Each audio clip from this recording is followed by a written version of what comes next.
What's the temperature in the Bourbon Room? A Bourbon Room temperature in your CNET smart home is at 66 degrees Fahrenheit. If you're already familiar, you may have a smart thermostat in your home or know someone who does. It's an example of the emerging Internet of Things. And now entire cities are scaling up as well. Next month, representatives from San Diego will be speaking at a worldwide Smart Cities Expo in Barcelona. I took a trip to San Diego to find out what the future has in store.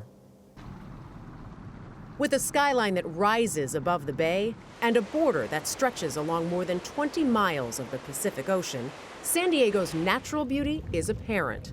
But that didn't stop the city from giving itself a high-tech makeover. It's an electric vehicle. One of the driving forces behind the city's plans is Deputy Chief Operating Officer David Graham.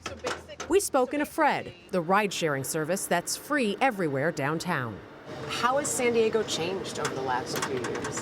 Well, you know, it's long been known as a tourist town, as a military town, but now it's a hub of innovation. We are driving past co-working spaces and software companies. Some of the smartest people in the world are coming here. 3 years ago, facing an annual budget deficit, the city began to replace its streetlights with LEDs. Graham says the light bulbs saved the city $2.4 million in energy costs and illuminated a future of endless possibilities. That was really the change for us. When we realized that San Diego could be efficient, green, and also save money at the same time, if we just look to the technology providers and the smart people in our city to help with problem solving. Graham's goal has been to make San Diego the largest smart city network in the U.S. People hear smart city, and I don't know if they know what that means. Well, for San Diego, it means the use of data and technology to improve decision-making and create better lives for people. San Diego is in the process of installing Current by GE smart sensors in 4,200 of the city's streetlights. We just installed one of the City IQ nodes, and that is the optical, auditory, and environmental sensor. And in fact, 3 sensors in each light. 3 sensors in one with a cellular connection just like your cell phone. So the device status is good, it's up and running. It's part of the city's climate action plan to increase mobility and lower emissions. So what you're looking at here is one of our adaptive traffic signal systems. Duncan Hughes is San Diego's senior traffic engineer. The adaptive signals are the smartest signals you can get. They exchange information and they change the signal timing on a second-by-second basis. So can the traffic signals and the streetlights work together in any ways? Yeah, so that's kind of the long-term vision. According to Maxim Pechersky, the city's chief data officer, the upgraded streetlights are able to count pedestrians, cars, even monitor climate conditions like temperature and humidity. Streetlights are awesome, and they're a great data source, right? So are a bunch of our other databases. And really, it's about making something work better and more efficient, and I think that's what being a smart city is all about. How much is technology factoring into a way to improve urban life?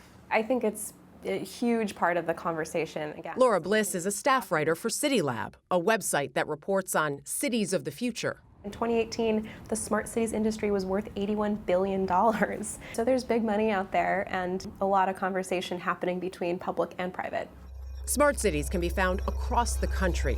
2 years ago, Columbus, Ohio beat out 6 other cities to win the Department of Transportation's first Smart City Challenge, earning $50 million to improve mobility and sustainability.